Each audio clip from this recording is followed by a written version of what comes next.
everybody. We are at Carlsbad Caverns National Park, our first national park. We spent the night last night in Chosa Campground, which is just down the road. I want to say it's 6 miles away from the park entrance, and it's free. It was pretty great as far as the campground is concerned. It was wide open, lots of spots, little fire rings there, a dumpster, but that's really it. So no bathrooms, no potable water. You got to pack out whatever you bring in with you and be self-sufficient while you're there. There was only one other van that showed up there to camp, so we had the place almost all to ourselves. We had some cows come up and say hi. And a big old spider who wouldn't take no for an answer came up and wanted to say hi as well. Some minor bugs, you know, some flies, things like that, but not too terrible. But when a beautiful sunset, beautiful sunrise. However, during the night it got windy, like real windy. Like couldn't sleep. The tent was blowing left and right and up and down, and it sounded like it was about to come apart. It wasn't, but it sounded like it. So we had a little bit of trouble sleeping.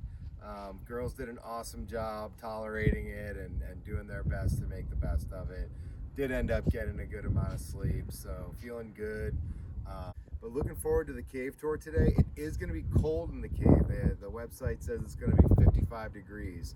So we're going to wear our light jackets that we brought with us down into the cave, and really looking forward to a fun national park trip.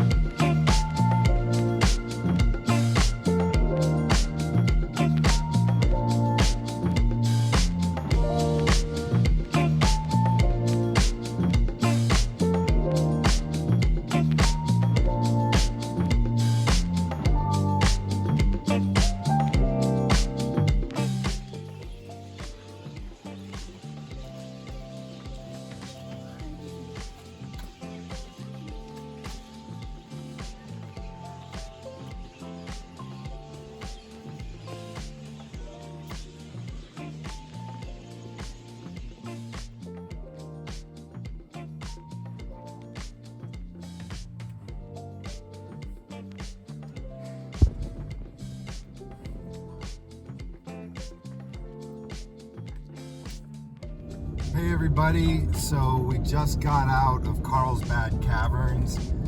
It was pretty incredible. The Cavern Visitor Center itself was really nice. They had lots of exhibits showing what was going on downstairs, and they had a couple options. You could take the elevator down and just do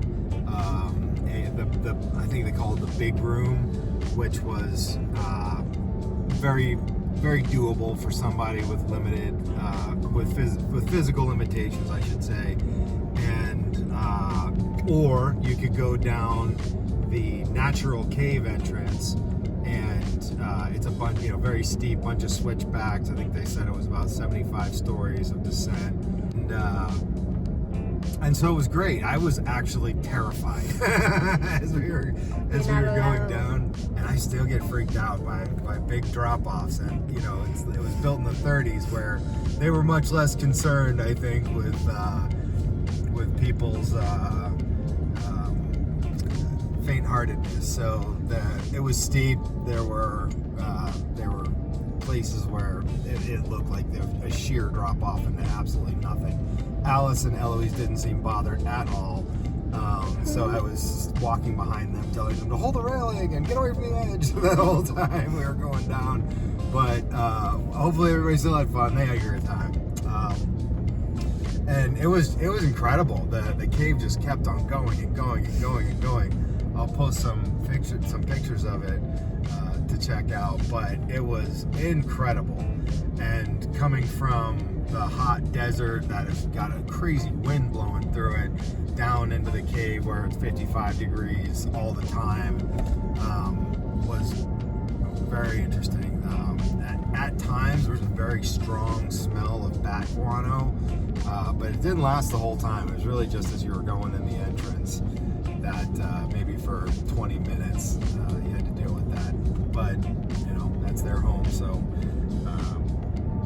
anyhow, so now, well, we wrapped it up, came up, rode the elevator up to get out, and got some fun stuff at the gift shop. Got some t-shirts for the girls, a magnet for mom. Oh, we'll be pointing that up there. Everybody's excited about something. All right, we're not worried about that. Hey everybody, we're here in the New Mexico desert, and it is big and empty. Where we've got a beautiful view ahead of us and lots of open space here in New Mexico, rather. So yeah, if you're looking for a little privacy, you might want to consider New Mexico as your next move. But yeah, let you pan around, show the good people what it looks like to be driving through New Mexico.